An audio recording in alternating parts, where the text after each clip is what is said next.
लखनऊ के नवाबों को बेंगलोर के रॉयल्स ने बड़े अदब से हरा दिया। हाँ, बड़े अदब से हराया क्योंकि चिन्नास्वामी में अगर आप 20 ओवर में 146 पर ऑल आउट होते हैं और फिर आप 15 ओवर में ही मैच हार जाते हैं तो यह हार बड़ी अदब की है। हालांकि यह हार से ज्यादा जीत के चर्चे आरसीबी के होंगे क्योंकि आरसीबी इस जीत के साथ आईपीएल 2026 की नंबर 1 टीम बन गई है। वो टीम बन गई है जो टॉप पर है। वो टीम बन गई है जो बाकी टीमों से कह रही है कि भाई साहब हम तो टॉप 2 में जा रहे हैं, आप देख लो आप में से कौन ऐसे हैं जो खेलने वहां पहुंचेंगे। यह मैच विराट कोहली के जज्बे के लिए याद रखा जाएगा क्योंकि विराट कोहली साहब ने इस मैच में बीमार होने के बावजूद पहली बार इतिहास में इंपैक्ट प्लेयर के तौर पर खेला और फिर क्या खूब खेला। मतलब चिन्नास्वामी में जीत का इतिहास बना दिया। लगातार 6 मैचेस में जीत। 6 मैचेस बहुत बड़ी कहानी होती है। 2011-12 में हुआ था, 13 में हुआ था और अब 25-26 में उस तरह चले गए हैं। इस मैच में किसी के बल्ले से शतक तो नहीं आया, किसी के बल्ले से अर्धशतक नहीं आया, लेकिन आरसीबी के बल्लेबाजों ने टुकड़ों टुकड़ों में बताया कि भाई साहब हमारी बैटिंग बहुत स्ट्रांग है। अगर फिल सॉल्ट नहीं चलता है तो विराट कोहली संभाल लेगा। विराट जब आउट होगा तो पाटीदार खेल लेगा। पाटीदार नहीं चल रहा है तो पडिक्कल खेल लेगा। पडिक्कल नहीं चलता है तो नीचे आपका जीतेश या फिर टिम डेविड मार देगा और ये सब आउट हो गए तो रोमारियो शेफर्ड तो मैच जिता ही देगा और यही इस मैच में भी हुआ। चिन्नास्वामी में यह पहला मैच है, हालांकि इतिहास में अगर 2018 के बाद से बात की जाए, जहां पर किसी एक भी बल्लेबाज के बल्ले से 50 ही निकला।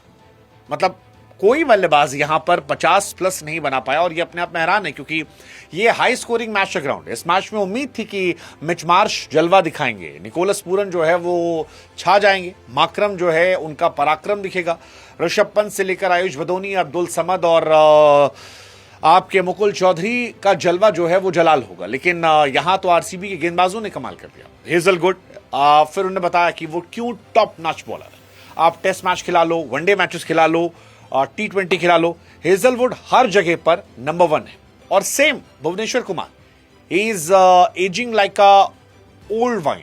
जो उम्र के साथ वो और ज्यादा उनकी गेंदबाजी जो है वो खूबसूरत होती जा रही है। वो जो उनकी गेंदें निकल रही थी वो बड़ी खूबसूरत गेंदें थी और कुछ विकेट तो उन्होंने इतनी खूबसूरती से निकाले कि देखकर मुंह से निकला कि वाह क्या कमाल है। रसिक डार सलाम की भी तारीफ करनी चाहिए। आई मीन नया लड़का, आरसीबी की बॉलिंग को उसने कंप्लीट कर दिया।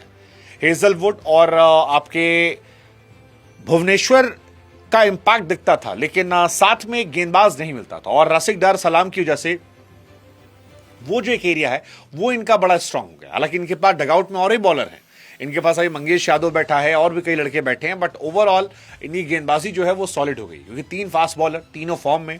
सुयश और कुरनाल क्या गजब गेंदबाजी कर रहे हैं। कुरनाल पांड्या की आप जितनी तारीफ करें उतना कम है। मतलब आज जिस तरह से विकेट निकाले उन्होंने, आपको तारीफ करनी चाहिए। तारीफ है, इसीलिए शायद आरसीबी जो है वो टेबल टॉपर हो गई। एक मैच जहां पर वैभव सूर्यवंशी ने उन्हें हरा दिया था, उसके अलावा अगर आप देखिए एसआरएच को 6 विकेट से हराया, सीएसके को 43 रनों से, मुंबई को 18 रनों से, एलएसजी को 5 विकेट से उन्होंने हराया। 5 मैचेस में 4 जीत, सिर्फ वो एक मैच में हार जहां पर वैभव सूर्यवंशी की एक्स्ट्राऑर्डिनरी बैटिंग ने उन्हें हराया था और आरसीबी डोमिनेट करते हुए हराती है। एसआरएच को उन्होंने 15.4 ओवर में 203 चेस कर दिया था। सीएसके के सामने 20 ओवर में 250 ठोके थे। एक आरआर वाला मैच था जहां वो थोड़े कमजोर पड़े थे, 201 जहां पर मैच बने थे। अदरवाइज आप देखो एमआई के सामने 240 ठोक दिए थे और आज भी वो लंबा खेलने वाले थे। 15 ओवर में 149 रन बनाए, विकेट गिर रहे थे बट उनकी बैटिंग लाइनअप सॉर्टेड थी। उन्होंने मानो मन बना रखा है कि भाई हम तो तेज खेलेंगे, जिसको जैसे खेलना है वो खेल ले और वो खेल रहे हैं। रजत पाटीदार भी इस सीजन में खेल रहे हैं, आज भी उन्होंने खेला। एसआरएच के सामने 12 गेंद 31 रन, सीएसके के सामने 19 गेंद 48 रन, आरआर के सामने 40 गेंद 63 रन, एमआई के सामने 20 गेंद 53 रन, एलएसजी के सामने 13 गेंद 27 रन। आई थिंक जितनी तारीफ की जाए उतना कम है। 5 मैच 222 रन, 55 का एवरेज और 213 का स्ट्राइक रेट, जिसमें खास बात यह कि छक्के 21 पड़े। मैडनेस है। मतलब एक साइड विकेट गिरता रहता है और एक साइड पाटीदार आते हैं और एक्सप्लोसिव बैटिंग से सबको हैरान कर देते हैं। So I am very much impressed उनसे। विराट कोहली ने भी इस मैच में अच्छा खेला। पावर प्ले में तो खासतौर पर जिस तरह से शमी को टैकल किया वो कमाल था। इस आईपीएल में विराट कोहली के बल्ले से भी रन आए 69 एनएसआरएच के सामने 28, 32, 50, 49। सो एक सीजन और है जहां शायद 500 प्लस जो है वो आपको देखने को मिल सकता है। 2 साल पहले टी20 से रिटायरमेंट लेने के बावजूद कंसिस्टेंसी एटलीस्ट विराट कोहली की कहीं कमी नहीं है। मतलब आप ये कह सकते हो कि यार इस दिन तेज खेले, बीच में 1-2 मैचेस स्लो खेले थे, but again he is very consistent, जो एक टीम को बहुत खास बनाता है। और बाकी उनके पास हिटर भरे पड़े। अब तो पडिक्कल भी मारता है, पाटीदार भी मारता है, नीचे आपके पास टिम डेविड मारने वाला है, जितेश शर्मा मारने वाला है। सो हर आदमी आपका मारने वाला है। लेकिन मेरे लिए ये मैच आरसीबी की बैटिंग से आरसीबी की बॉलिंग के लिए रहेगा, क्योंकि रसिक डार सलाम यार, मतलब मैन ऑफ द मैच भले ही हेजलवुड को मिला हो, 4 ओवर 20 रन 1 विकेट, लेकिन अगर ऑनेस्टली देखा जाए तो इस मैच में भुवनेश्वर और रसिक भी 19 नहीं थे। भुवनेश्वर ने 4 ओवर में 27 रन देकर 3 विकेट, रसिक सलाम ने 4 ओवर में 24 रन देकर 4 विकेट। अब आप अगर इसको जोड़ के देखो तो फास्ट बॉलिंग जो है वो अलग लेवल पे गई है। मतलब जितनी तारीफ करो उतना कम है। 71 रन देकर फास्ट बॉलिंग ने 12 ओवर में आपके 8 विकेट निकाले। That's absolute madness, absolute madness. 12 over में 71 रन देकर और फिर आप 8 विकेट निकाल लेते हो, यही मैच खत्म हो गया था। इसीलिए शायद दुनिया जो है आज तारीफ कर रही है। आईपीएल हर दिन एक नया स्टार पैदा कर रहा है और आज के स्टार जो थे वो रसिक सलाम थे और उनको दुनिया सलाम करे। 24 अब बहुत यंग लड़का है और जिस तरह से वो गेंदबाजी कर रहे हैं, खासतौर पर वो मुकुल चौधरी को जिन्होंने क्लीन बोल्ड मारा था, क्या कमाल ही गेंद थी यार। मुकुल ने एक शॉट अच्छा मारा, हम सब एक्सपेक्ट कर रहे थे वो और अच्छा खेलेंगे, लेकिन फिर वो टांगों के बीच में यॉर्कर और कमाल कमाल। मतलब अगर आप अनकैप्ड इंडियन की बेस्ट बॉलिंग परफॉर्मेंस देखोगे तो वहां पर आपको टॉप में ये भी नजर आएंगे। हर्षल पटेल ने 2021 में किया था, 5 विकेट लिए थे। श्रीनाथ अरविंद ने 4 विकेट निकाले थे 2011 में।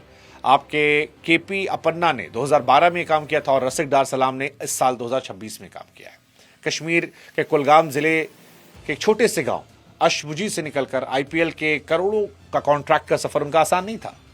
उनके पिता अब्दुल सलाम डार जो पेशे से एक स्कूल शिक्षक हैं, वो चाहते थे कि रसिक पढ़ाई पढ़ें। रसिक ने कहा मुझे अफसर नहीं खिलाड़ी बनना है। बाद में पिता ने समर्थन किया और उनके हेड कोच के तौर पर काम करने लगे और फिर जबरदस्त तरीके से रहा।